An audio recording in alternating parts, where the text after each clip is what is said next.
धन्यवाद।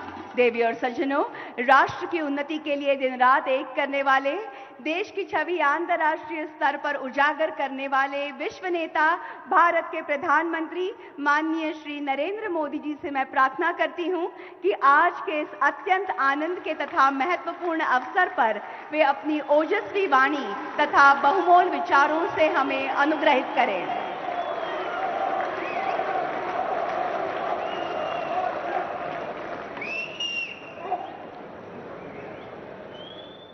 छत्रपति शिवरायाना त्रिवार नमस्कार।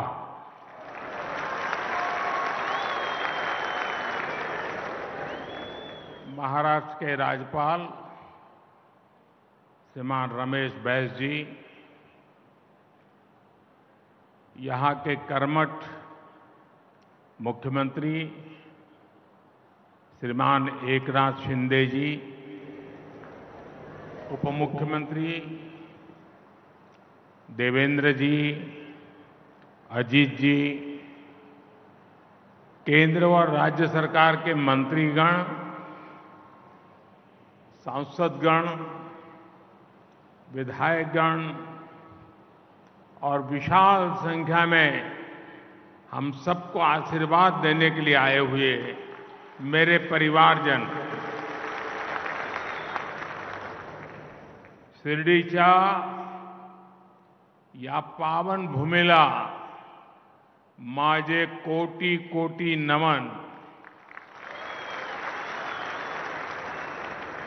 5 वर्षापूर्वी या पवित्र मंदिराला 100 वर्ष पूर्ण झालेले होते। तेव्हा मला साई दर्शनाची संधी मिळाली होती। आज यहां साईं बाबा के आशीर्वाद से 7,500 करोड़ रुपए के विकास कार्यों का भी शिलान्यास और लोकार्पण हुआ है। महाराष्ट्र को 5 दशक से जिस नीलवंडे डैम का इंतजार था, वो काम भी पूरा हुआ है और मेरा सौभाग्य है कि मुझे अभी वहां जल पूजन का सौभाग्य मिला। आज मंदिर से जुड़े जिन प्रोजेक्ट्स का लोकार्पण हुआ है, उनका शिलान्यास करने का अवसर भी मुझे ही मिला था। दर्शन क्यू प्रोजेक्ट ये पूरा होने से देश भर के और विदेश के भी श्रद्धालुओं को बहुत आसानी होगी। साथियों, आज सुबह ही मुझे देश के एक अनमोल रत्न वारकरी संप्रदाय के वैभव, हरिभक्त बाबा महाराज सातारकर के वैकुंठ गमन का दुखद समाचार मिला। उन्होंने कीर्तन प्रवचन के माध्यम से जो समाज जागरण का काम किया, वो आने वाली पीढ़ियों को सदियों तक प्रेरणा देगा। उनका बात करने का सरल तरीका, उनकी प्रेम पूर्वक वाणी, उनकी शैली लोगों का मन मोह लेती थी। उनकी वाणी में जय जय राम कृष्ण हरि भजन का अद्भुत ही प्रभाव हमने देखा। मैं बाबा महाराज सातारकर जी को भावभीनी श्रद्धांजलि अर्पण करता हूं। मेरे परिवारजनों, देश को गरीबी से मुक्ति मिले, गरीब से गरीब परिवार को आगे बढ़ने का अवसर मिले,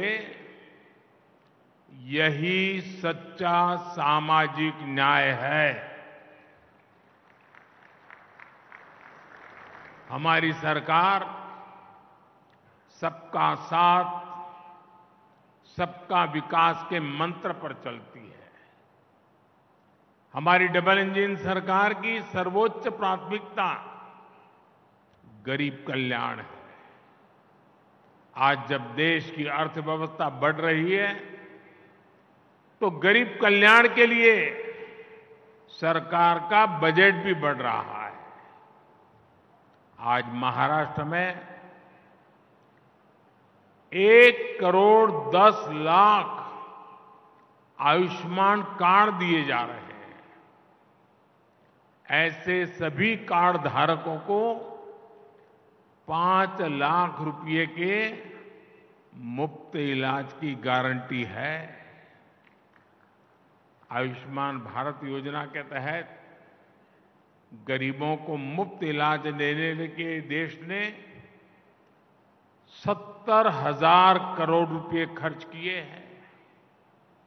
गरीबों को मुफ्त राशन की योजना पर भी देश 4 लाख करोड़ रुपए से ज्यादा खर्च कर चुका है। गरीबों के घर बनाने के लिए भी सरकार ने 4 लाख करोड़ रुपए खर्च किए हैं।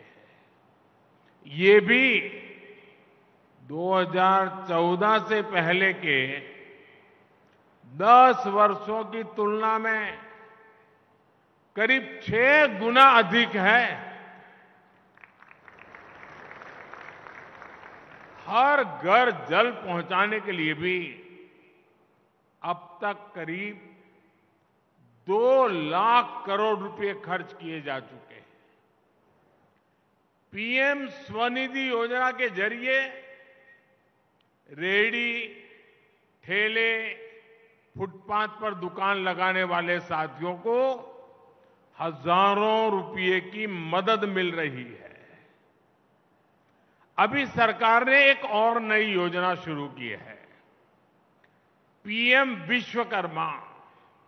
इससे सुथार, सुनार, कुम्हार, मूर्तिकार ऐसे लाखों परिवारों को पहली बार सरकार से मदद सुनिश्चित हुई है। इस योजना पर भी 13,000 करोड़ रुपए से ज्यादा खर्च किए जा रहे हैं। अभी मैं सारे इतने आंकड़े बता रहा हूं, लाखों करोड़ों के आंकड़े बता रहा हूं। 2014 के पहले भी आप आंकड़े सुनते थे, लेकिन वो आंकड़े क्या होते थे? इतने लाख का भ्रष्टाचार, इतने करोड़ का भ्रष्टाचार, इतने लाख करोड़ का घपला। अब क्या हो रहा है? इतने लाख करोड़ इस काम के लिए खर्च किए गए, इतने लाख करोड़ इस काम के लिए।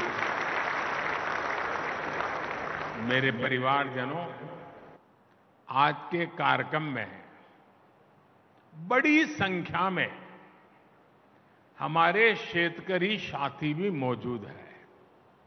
मैं सबसे पहले उन बालिकाओं को बहुत बहुत अभिनंदन करता हूं, जिन्होंने अभी हमारे सामने हमारे शेतकरी समाज को संदेश देने के लिए धरती कहे पुकार का एक बहुत अच्छी नाटिका प्रस्तुत की। आप जरूर उसमें से संदेश लेकर के जाएंगे।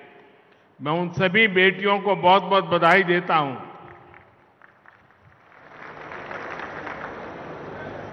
मेरे परिवारजनों, पहले किसानों की सूद कोई नहीं लेता था।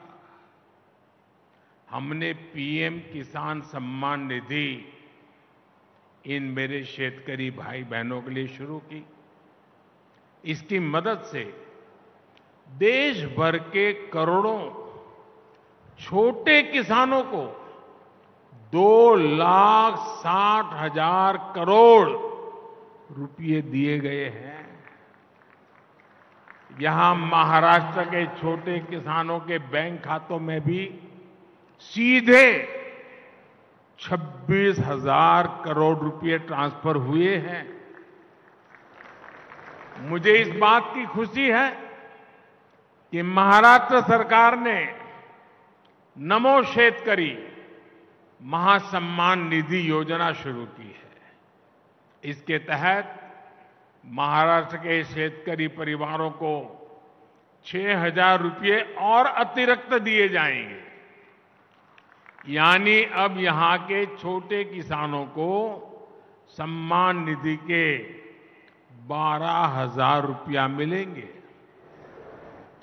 मेरे परिवारजनों, किसानों के नाम पर वोट की राजनीति करने वालों ने आपको बूंद बूंद पानी के लिए तरसाया है। आज नीलवंडे परियोजना पर जल पूजा हुई है। इसको 1970 में स्वीकृति मिली थी। 1970 में। सोचिए, ये परियोजना 5 दशक से लटकी हुई थी। जब हमारी सरकार आई तब इस पर तेजी से काम हुआ। अब लेफ्ट बैंक कैनाल से लोगों को पानी मिलना शुरू है और जल्द ही राइट बैंक कैनाल भी शुरू होने वाली है।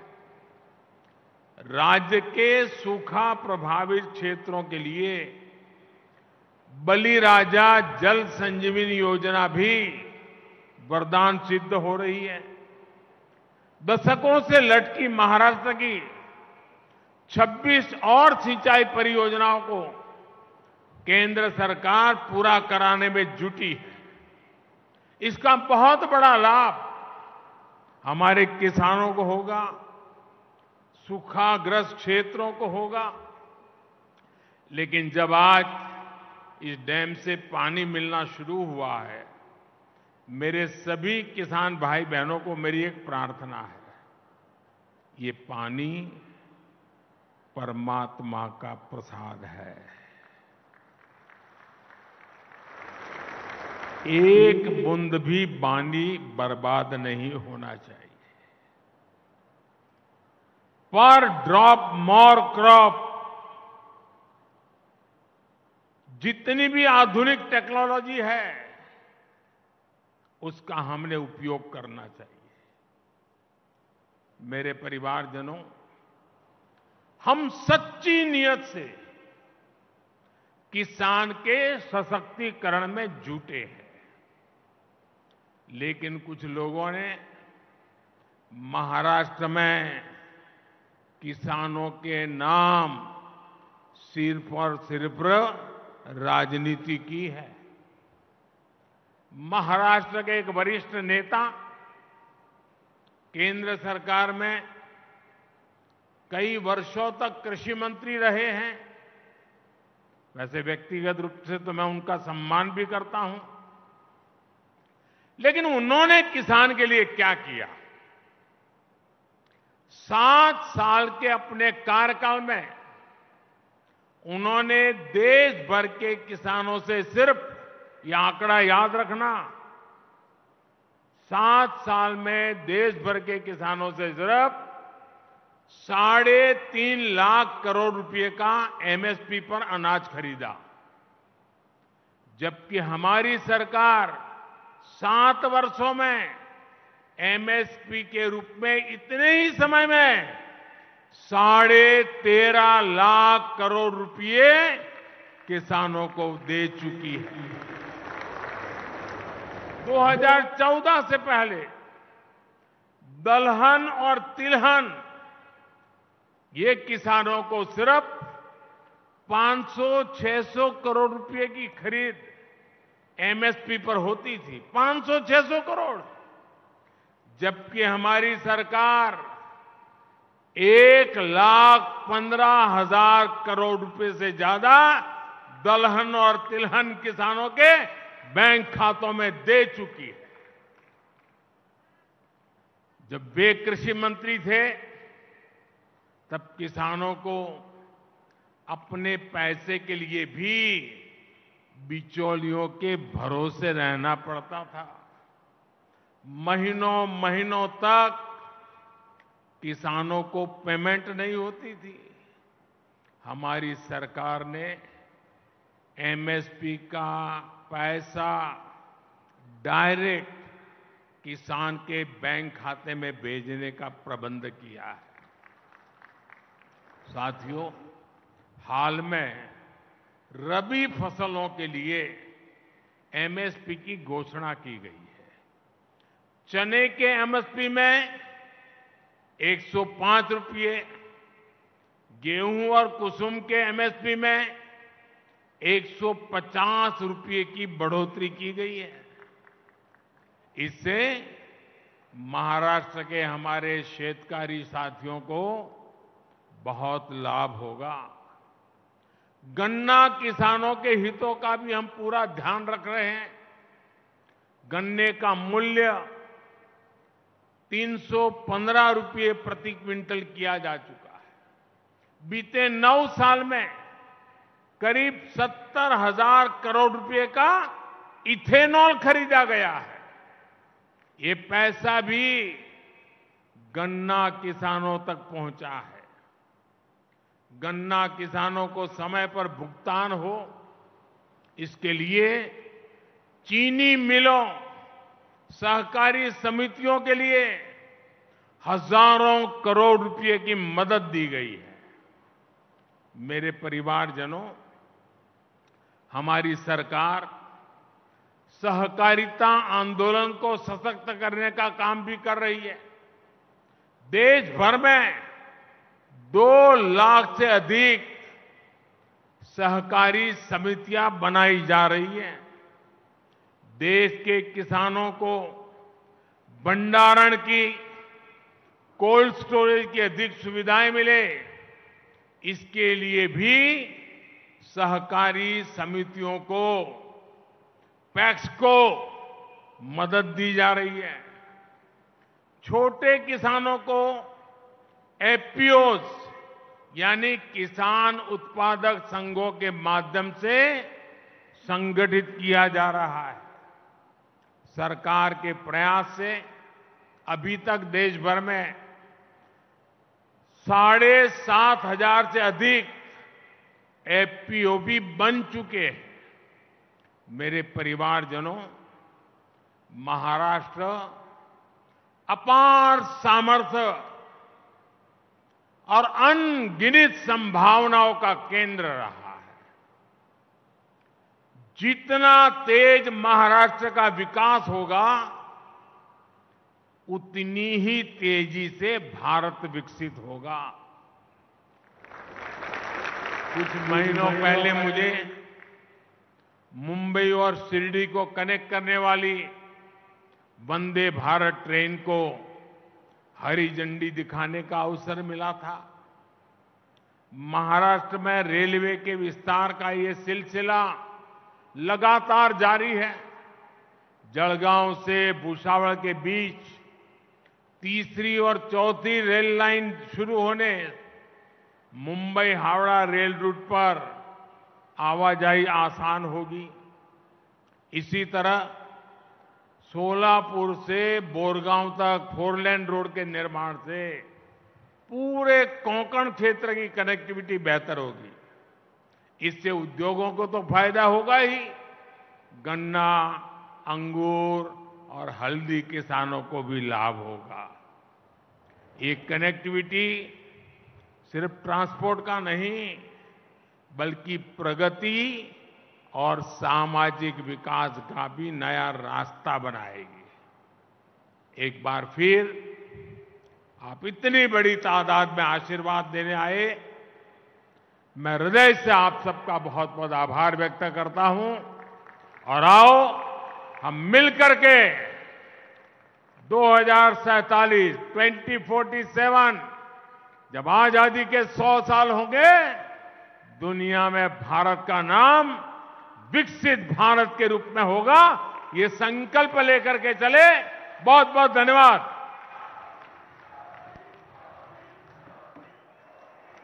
माननीय प्रधानमंत्री जी का संबोधन सौगात के रूप में हमारे साथ रहेगा। मैं महाराष्ट्र वासियों की ओर से आभार प्रकट करती हूं। बहुत बहुत धन्यवाद।